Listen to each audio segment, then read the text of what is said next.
This is Right to Life Radio with John Gerardi on Power Talk 96.7 and AM 1400, a production of the Right to Life of Central California. And now, here's your host, John Gerardi. It's the first Saturday of the month, and as we do every first Saturday of the month on Right to Life Radio, we are featuring our Stories from the Sidewalk, where we talk about the awesome stuff that's happening at the Right to Life of Central California Outreach Center. And joining me, as we do every first Saturday to talk about it, is Linda Teliha. Welcome, Linda, and thanks for coming back on. I love coming on because I love it when I get to talk about good things, and since something really great happened today.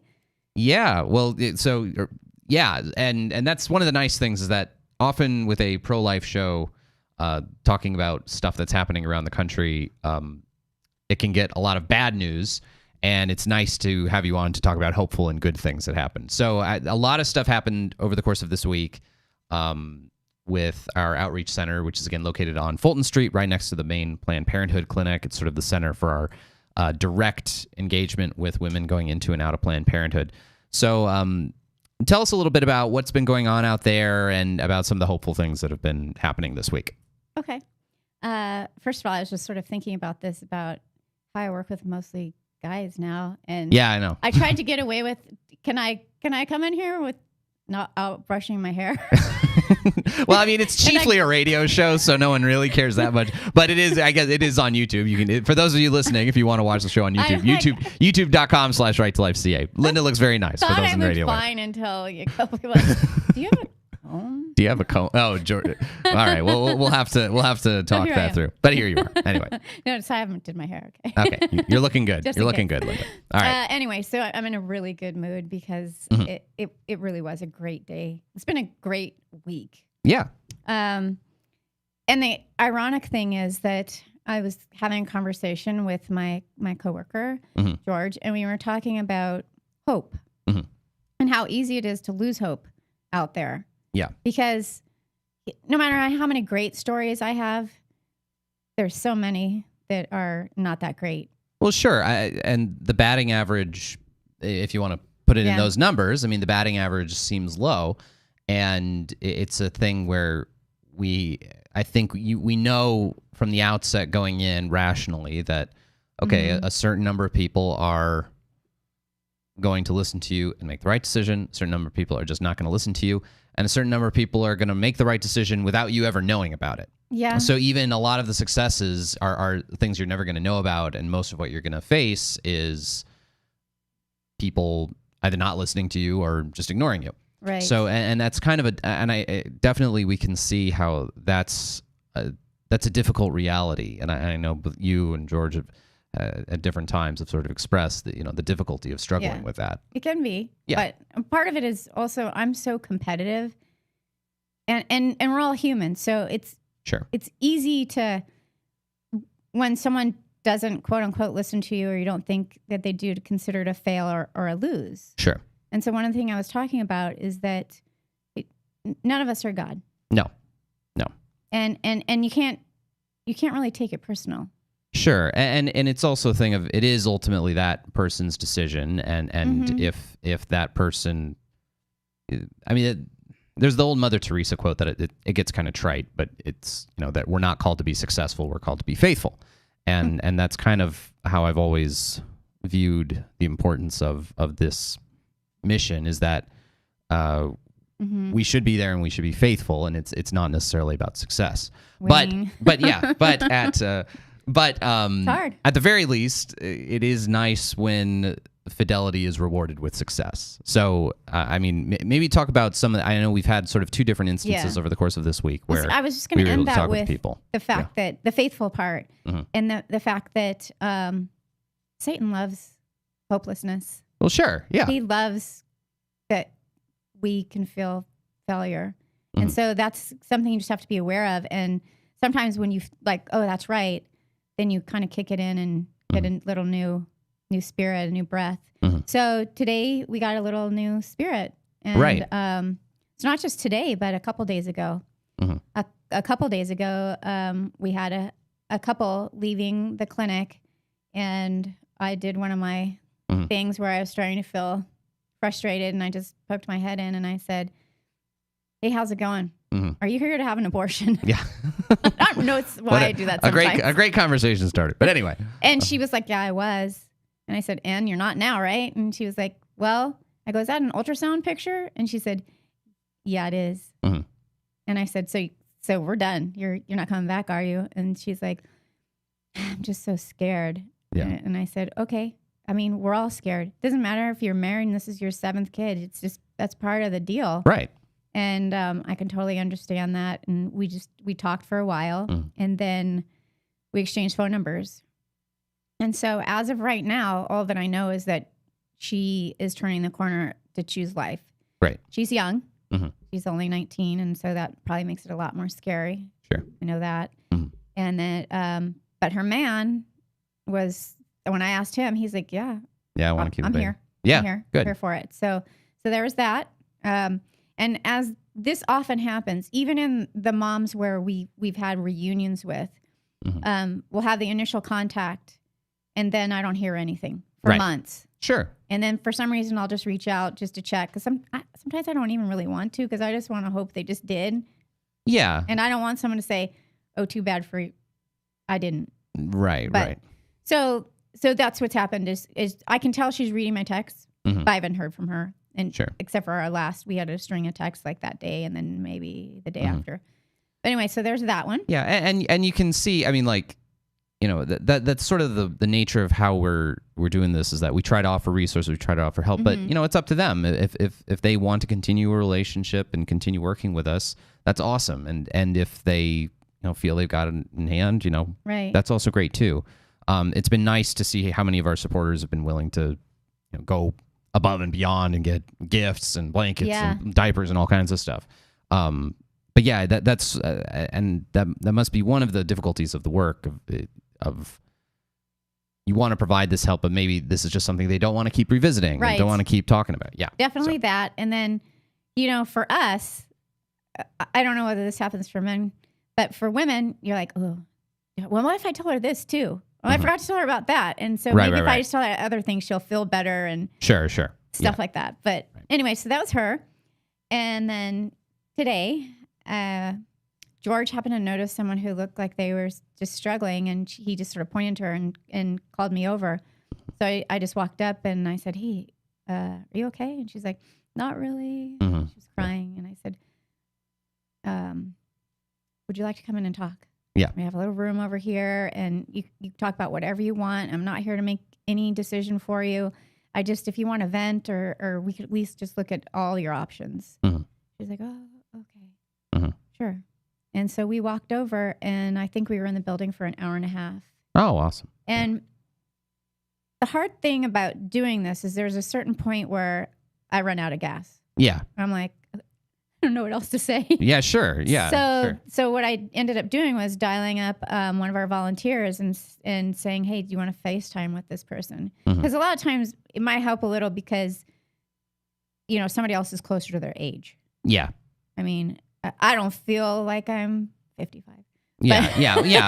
So but I obviously am not going to have a baby. Right, exactly. And having someone who's you're dealing with a 19-year-old who's scared that maybe they need another 19-year-old. Right. Maybe they do need I've had my girls say enough time, you just don't understand. Yeah, okay, exactly. Yeah, because I forgot. Yeah. I was a girl. Exactly. And so this person was actually a little bit older, and she just was in a situation with a lot of strife, and she didn't really want to have an abortion. Most don't. Yeah. But it was that same old thing. How am I going to face everyone? Yeah. What am I going to do? That seems to be, I mean, the more we've had the Outreach Center and the more interactions you guys have had, I mean, there just seems to be the recurring, like, it's a choice of hopelessness. Yeah. It's a choice of, like, it's not ever a choice of, it's not ever a choice of, like, oh boy, I'm excited to, this is an empowering thing for me. No, it's always the fruit of something went wrong, and I don't feel like I have the resources to make a better choice. Right. So this is the worst, this is all I can do. And there's just a total lack of freedom there. There's a lack of all these choice, really. I mean, that's the other as much as the stupid euphemism of choice is thrown out all the time. These are people who feel like they have no options, and that's why they're doing it. I think she knew she had options, but so she was actually on birth control. But the options are super difficult. Yeah. She's like, okay, I was responsible. I'm on birth control, but this is timing, all about timing, blah, blah, blah. And so we just started talking and just pointing out the miracles of the day, of, meeting. We actually know someone in common and just all these little things that were coming up. And so I was able to give her a little bit of an option, which was what they really need is time. Yeah. I just said, hey, you're on birth control, so who knows, quote unquote, maybe you just need another week to take another test. And when you do, go over to Crisis Pregnancy Center or Pregnancy Care Center. Center. Yeah. And because you need to know that the Planned Parenthood sells abortion. Right. I mean, that's what they do. They do some healthcare, but they can't stay open without selling abortions. Yeah. And that's what they do. So you come back. Yeah, and it's also just the basic economics of how a plan. And as I've been working to open our Obria clinic, I see much more clearly now why they have to why they have to do abortions, because look, our clinic, I'm really excited about our clinic. I think our clinic's great. It's going to be providing all this healthcare. Our clinic's not going to make money, and the chief reason why our clinic. Now, obviously, there are a lot of services that Planned Parenthood's providing that we're not, and that we provide, and that Planned Parenthood's not. But the chief reason why our clinic's not going to make money and Planned Parenthood makes money is because of one thing and one thing only. It's abortions. Yeah, abortion is the key thing that makes the whole Planned Parenthood business model make sense. So, of course, that's the funnel towards which they're going to direct all of their lower-income patients who show up pregnant and in a bad spot. They're not going to go on and on about, here are adoption resources. You can really do this. Believe in yourself. So I do, right while you're saying that, I want to clarify that I do not believe that everyone working at Planned Parenthood has some ulterior evil motive. No. I really don't. I think people get stuck in situations or they've been in a situation they feel like they're doing something for the greater good. I don't think it's a personal thing, but it is a corporate thing. For lack of a better way to say it. Yeah, and 100%. Yeah, it's not necessarily an indictment of individual people that they're purely just money grubbing, but when the whole that's just the structure that the whole clinic operates around. Like your list of suggestions for your patients, your when this becomes normative and this is what you really function to do. I mean, there are other places that do all the other kinds of services Planned Parenthood does. That's the only game in town when it comes to abortion. That's the sine qua non for their existence.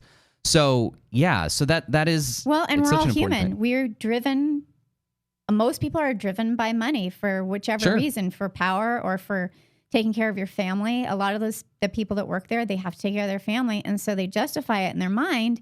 And then there's a business plan of this is how we stay open. Right. You got to get the numbers. Right. And so they're like, well, and I just don't believe that there's everyone in there saying, this is the right thing to do. They're just saying no. They've fallen. Not the wrong thing. I think it's a thing where you fall into a situation where you've been hired to do something, and then you do the work afterwards of rationalizing the decisions that you have already made, and whether the lingering guilt of it, whether you acknowledge it at all, or you just try to suppress it with slogans or bad arguments, rationalizations, whatever.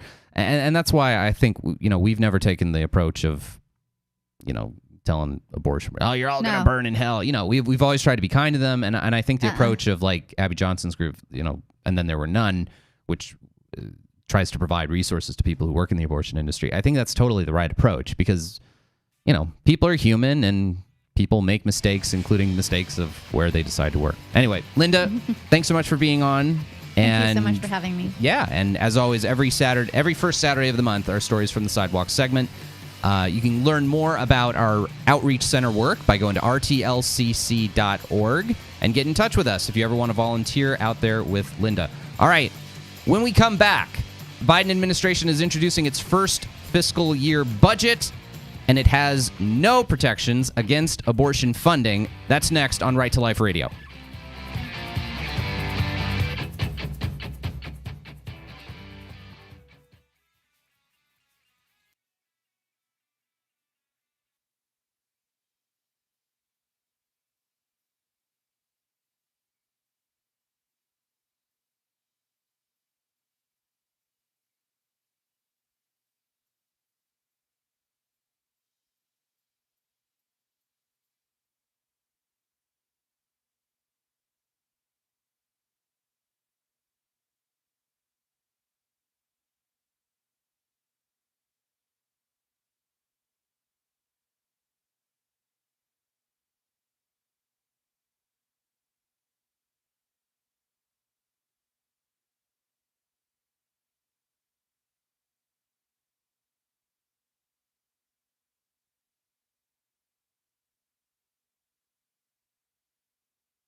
Johnny Cash singing Folsom Prison Blues in Folsom Prison. It's going to be Johnny Cash week here on Right to Life Radio. Thank you all so much for tuning in. All right, we're going to talk about the Hyde Amendment. But before we get to that, before we get to the Hyde Amendment, there's this story. It's a news story. It's a news story because I guess Twitter has decided that it is a news story. Some of you may have seen it earlier this week because Twitter has mandated that it be in everyone's trending thing. Actually, so Twitter has this very sneaky thing. It's their what's new thing, which is different from trending. So if it was purely just Twitter used to be interesting because you could see what was trending on Twitter, what people were actually talking about, the kinds of topics or hashtags that people were using, and you could see what were the most talked about items on Twitter, and Twitter being kind of a slice of America and large numbers of Americans using it, it would be sort of a useful tool for sort of seeing what was going on and interesting. But now Twitter has sort of changed things around such that they kind of promote things and make sure that things are talked about. And Hillary Clinton retweeted a video of some girl from Texas who was a high school valedictorian giving a speech where she apparently ditched her pre-approved speech to instead talk about Texas's abortion law. Texas passed a law banning abortions after fetal heartbeat can be detected. Texas is one of a number of states to have passed such a law. And this girl is being heralded for her bravery. And Hillary Clinton, retweeted her to say, wow, this young lady was so brave.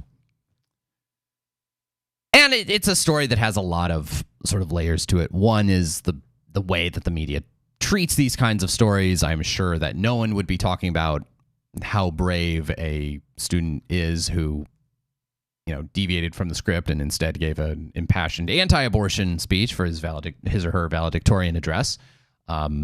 It would be, wow, way to distract from the actual graduates themselves, way to put the focus on yourself. This is blah, blah, blah. I mean, you can just see all the ways in which the media would cover it, or just simply choose not to cover it. It was, well, is that really news? Just one random kid at a random high school graduation decided to say something.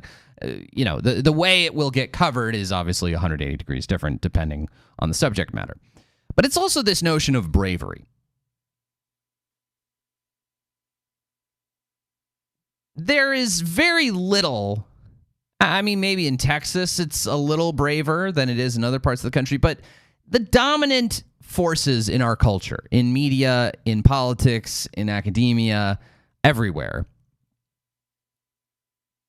are going to view what this girl did with approval and admiration, because most of those dominant powers in our society are themselves very pro-choice. They just are. So the notion that what she was doing was, quote, brave, listen, what's brave about it? I mean, what's the high school going to do? Not let her graduate? She was the valedictorian. She's already graduated by that point. So there's no repercussions from her high school. She's probably already accepted to college at this point. If anything, it makes you look more attractive in your college admissions. You get to point to the YouTube video for the rest of your life as, oh, yes, I gave an impassioned anti-abortion speech. And employers will have to say, oh, well, how brave of you. Law school, when you apply for law school, when you apply for med school, whatever, oh, how brave of you to have done this.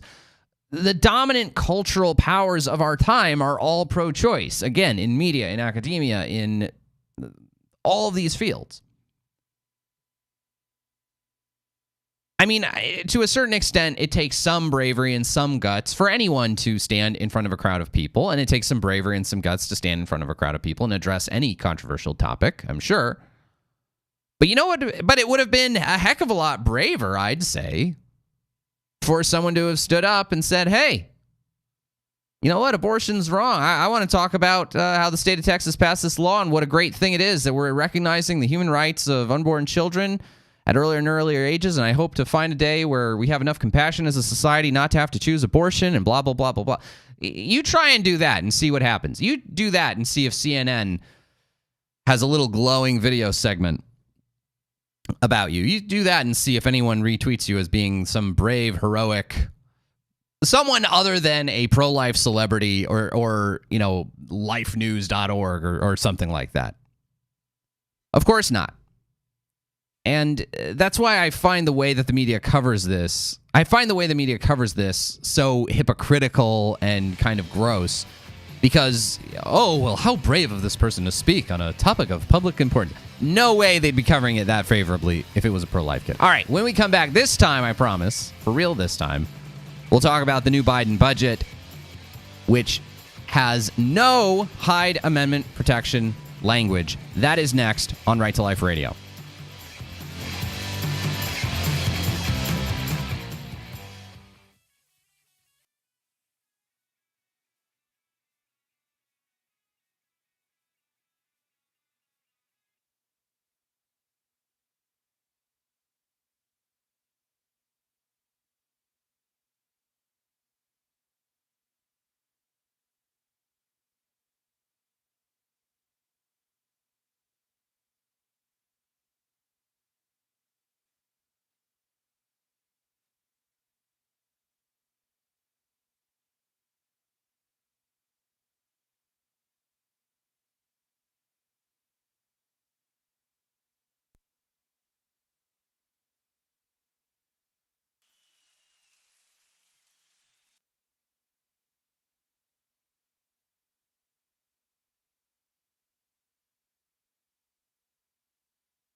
Johnny Cash on Right to Life Radio. This is A Boy Named Sue. The only good thing that Shel Silverstein ever did, in the words of Jack Donaghy from 30 Rock, Shel Silverstein was a communist.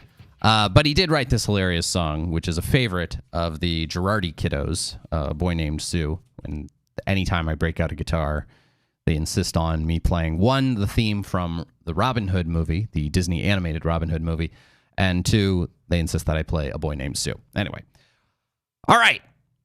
One of the big items of pro-life news, I could probably talk about the Dobbs case, Still I'm Blue in the Face. This is the Supreme Court case that the court announced they were going to take a couple weeks ago. This is going to be the challenge to Planned Parenthood. And if you want to watch some material on it, we are posting our Right to Life Classroom series. So if you go to youtube.com/righttolifeca, not only can you watch this episode of Right to Life Radio, but the first installment in our little series of videos where we're going to be talking about the Dobbs case. So if you want a short, quick explanation of it, go to youtube.com/righttolifeca. So I could talk about that till I'm blue in the face, but I think the next big piece of pro-life news that is of great import is the upcoming federal budget that President Biden has introduced to Congress. This is a $6 trillion budget, which is more money than I think I can possibly fathom. But maybe the defining feature of this budget for our purposes is that it does not include so-called Hyde Amendment language. And it's the first federal budget to be introduced to Congress that does not include such language. So let me kind of explain what that means and why it's incredibly harmful and why we should be very deeply afraid. So the federal budget, obviously this is the bill that's passed for funding most of the aspects of the federal government throughout the course of the year. After Roe v. Wade was passed, various judicial decisions were interpreted its effects, and abortion being sort of viewed as a healthcare procedure. One of its effects was that any healthcare programs, any federal spending for healthcare, would necessarily have to fund abortion as a healthcare service. So to prevent that from happening, because Congress realized that was happening, and even liberal members of Congress who supported abortion rights were of the opinion, at least this is back in 1976 or so, were of the opinion that the federal government should not pay for abortion. You had Democrats like Ted Kennedy, like Joe Biden, who believed that while we should protect a legal right to have an abortion, that this is not something that the federal taxpayer needs to fund. And so a compromise was championed by, well, not a compromise, basically a legislative fix to this was championed by the late Congressman Henry Hyde. Congressman Hyde was a longtime pro-life stalwart, and he introduced this rider, this set of bill language that would get attached to the federal budget every year and to lots of other kinds of federal spending bills, called the Hyde Amendment, named after him. A lot of little chunks of legislative language are named after the senator or the member of the House who originally drafted them. And so the Hyde Amendment basically cut off any federal funding to directly pay for abortion through federal health care programs. And the chief thing that this impacts is the Medicaid program. So Medicaid is a federally funded health insurance program that is eligible to people who are within a certain income threshold in California. And each state has its own version of Medicaid. It receives some federal funding and some state funding. So in California, we have Medi-Cal. And the federal dollars through Medicaid cannot pay for abortion. Now, a lot of states remedy this, if you view this as a problem, anyway, which I don't. They remedy this by having a purely state dollar stream of funding where the money from the state pays for the abortion. So in California, if you're on Medi-Cal, you can get a Medi-Cal funded abortion, but there are no federal dollars being used to pay for that abortion. It's all state taxpayer dollars. It's all state money that is used to pay for that abortion. Nevertheless, the Hyde Amendment has been an enormously effective tool to lessen the incidence of abortion. It's kind of just basic economics and basic ways in which human beings react to different kinds of financial incentives. If you make something free, if you pay for something, people are more likely to take advantage of it. If it is subsidized and funded by the government, then people are more likely to take advantage of it and to think that it is good.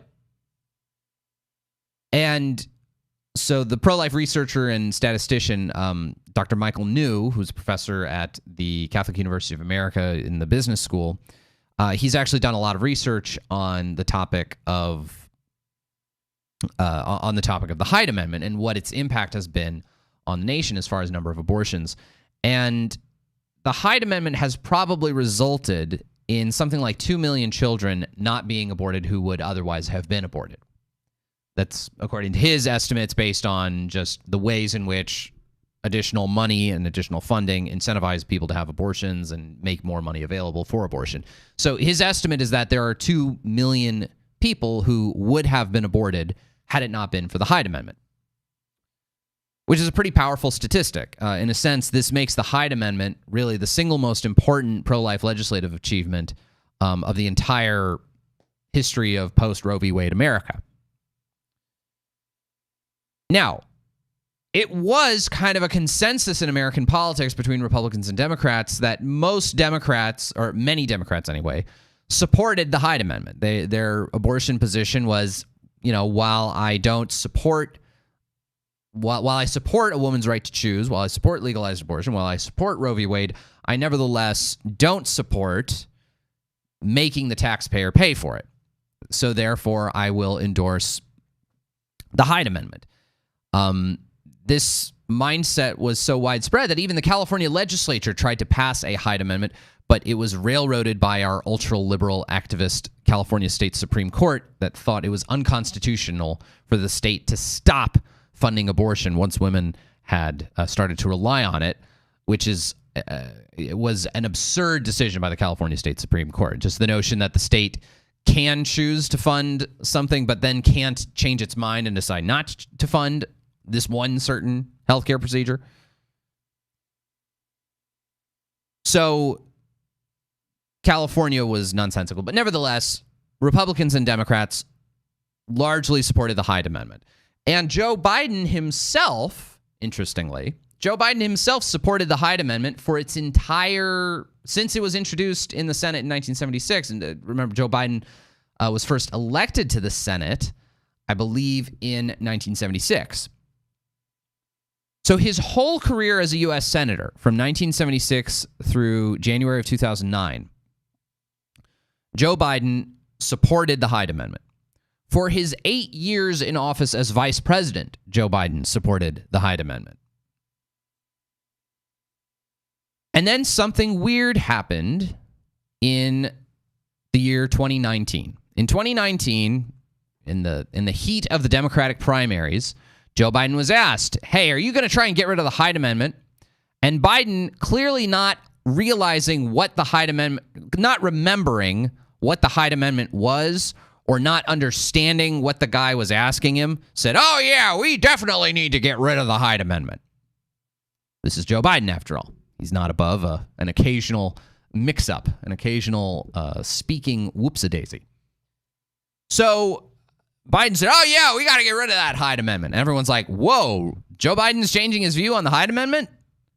He's been in favor of the Hyde Amendment for 40 years. He's all of a sudden now opposed to the Hyde Amendment? What's going on? Biden then realized he made a mistake and sent out some of his press flunkies to various news shows to say, no, Mr. Biden has not changed his views on the Hyde Amendment. Mr. Biden does not support federal funding for abortion. Mr. Biden maintains this position due to his long-standing Catholic beliefs. These are his principles, blah, blah, blah, blah, blah. The next day, within 24 hours, Mr. Biden got so much flack from Democrat activists, from left-wing activists, that he then changed his position. So over the course of like 2 or 3 days in the summer of 2019, Joe Biden went from accidentally saying he opposed the Hyde Amendment because he didn't understand a question to saying, no, I still support the Hyde Amendment. I've supported the Hyde Amendment for 40 years. It's because of my deep, religious convictions as a Roman Catholic. And then immediately the next day proceeded to change his 40-year position on the Hyde Amendment. And that's one of the significant changes that's happened in Democratic Party politics over the last really 8 years or so. 2016 was the first time that the Democratic Party platform included as a platform position the notion that the Democratic Party was opposed to the Hyde Amendment. That was introduced in 2016 with Hillary Clinton. Hillary was the first presidential candidate ever to oppose the Hyde Amendment. And we can see what's at stake here. We're talking about millions and millions of dollars flowing through the Medicaid program to pay for abortion. And if you think Planned Parenthood gets a lot of money in federal funding now, just wait. Just wait. Planned Parenthood already gets the bulk of its federal funding, something like $450 million per year.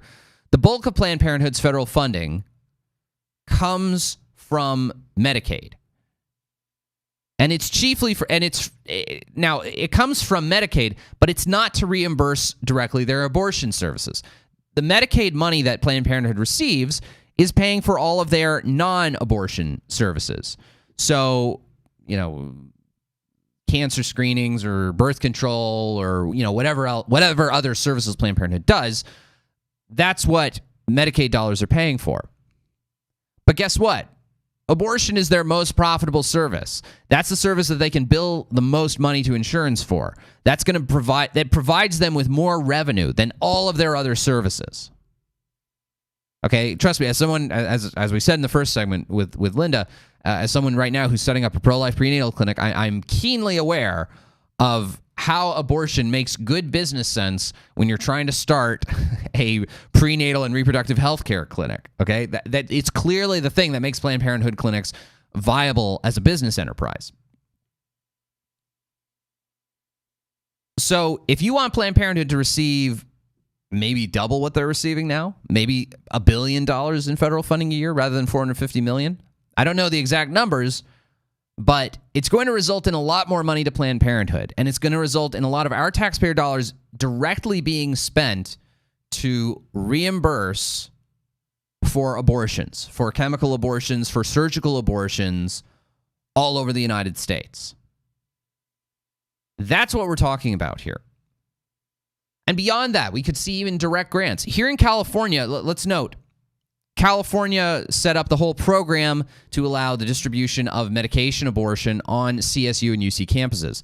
In that bill, the California legislature provided for the fund that is going to pay for that whole service on the CSU and UC campuses. It allows that fund to receive federal dollars in the event that the federal government were to change its position on federal abortion funding. So we could see grants going to pay for abortion from all kinds of different sources. We could see all kinds of things that will directly help fund abortion. And not just, obviously any money to Planned Parenthood. Look, money is fungible. If I have $20 in my pocket and my mom says, I'm giving you this $20 bill, don't use it to go to the movies. And I say, oh, okay, well, I'll take that $20 bill and not use it for the movies and use the $20 bill that was in my pocket to go to the movie. Money is fungible. If I give you a bunch of money for some things, it frees up your resources to do other things. But this is just going to result in way more money to Planned Parenthood, way more money to abortion providers, and way more, I think, likely, children being killed through abortion with our taxpayer dollars. To close out the show, the pro-life case against Anthony Fauci, next on Right to Life Radio.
This is Jackson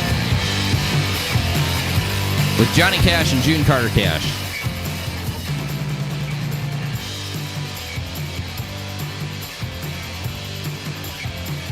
Thank you all so much for listening to Right to Life Radio. All right, I'm going to wade into some controversial waters here. Now, we at Right to Life Central California, as a nonprofit that focuses on some things, I try to avoid issue creep. I try to just talk about the things that we talk about. Abortion, physician-assisted suicide, end-of-life issues. I try not to stray into, Right to Life Radio is not a general, conservative talk show. In fact, we highly welcome ultra-liberals even, as long as they're pro-life. Now, if you want a general talk show, you can listen to the John Gerardi Show, 6 to 7 p.m. Monday through Friday. But that's not what Right to Life Radio is. We're a show that focuses on certain specific issues. And so you might think that this is going off on a tangent, but I promise it is not. I'm going to talk about Anthony Fauci.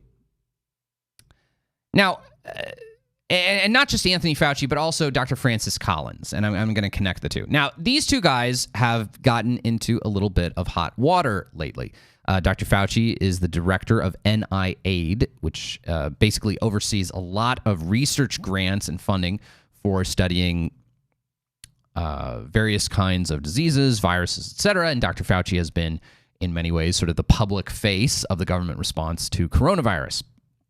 Dr. Francis Collins is technically Anthony Fauci's boss. He has been a little bit less of a high profile during the coronavirus case, but Francis Collins is in charge of the National Institutes of Health. And I have long said that the single biggest mistake, the one general bad thing that President Trump did when it comes to abortion-related issues. There were some missed opportunities in the Trump administration, certainly, but the one thing that he did that was frankly bad was leaving Francis Collins in charge of the National Institutes of Health. Francis Collins is super pro-choice. Francis Collins was appointed by Barack Obama, so he was an Obama administration holdover that President Trump allowed to remain in office. And President Obama appointed him in no small part because Dr. Collins was such a fierce advocate for embryo-destructive stem cell research.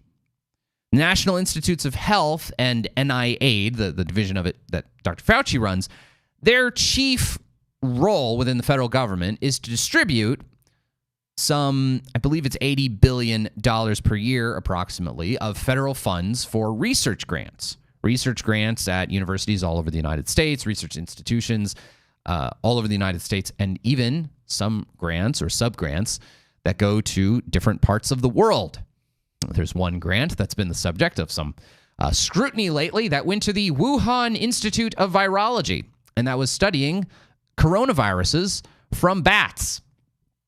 And there were a few people from that lab who got sick with a weird flu-type illness sometime around October of 2019. Anyway, that's a different topic for a different day. Anyway, what we've seen lately with Dr. Fauci has sort of tried to present himself as sort of a neutral arbiter, not a political actor. He has served under several presidents. He's been at his position at NIAID since 1984 and has served under Reagan, Bush 41, Bill Clinton, Bush 43, Barack Obama, Donald Trump, and now Joe Biden. And yet, one of the things President Trump talked about was this notion of the swamp, this notion that there are career officials of the federal government who are very left-wing, who they're career officials, they're not political appointees, and they're very left-wing, and they wind up stymieing Republican administrations when they come into power. Well, since President Trump has left office, President Biden, as most of you know, has started a lot of initiatives through executive action that are really bad, and that are going to result in abortion funding worldwide. The repeal of the Mexico City policy, the removal of certain restrictions on fetal tissue research using the body parts of aborted children in research. And it has been Dr. Fauci who has had numerous public comments praising the Biden administration for reinstating these policies. It has been Dr. Fauci who has said, well, I'm sure that they followed guidelines. When he was pressed by a member of Congress about, are they reinstating some of these research grants that were being used, in which the Trump administration stopped, research grants to take human fetal tissue from the scalps of aborted fetuses to try to graft them onto the bodies of lab rats, basically trying to create some kind of human rat chimera experiment. And Dr. Fauci said, oh, well, no, I'm sure this is being done all fine and legally and in accordance with ethical standards. So, for those reasons, I'm pretty much ready to, not literally, but figuratively, load Dr. Fauci into a cannon and fire him into the sun.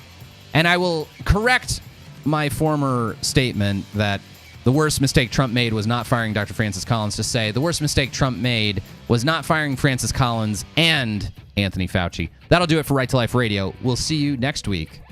See you later.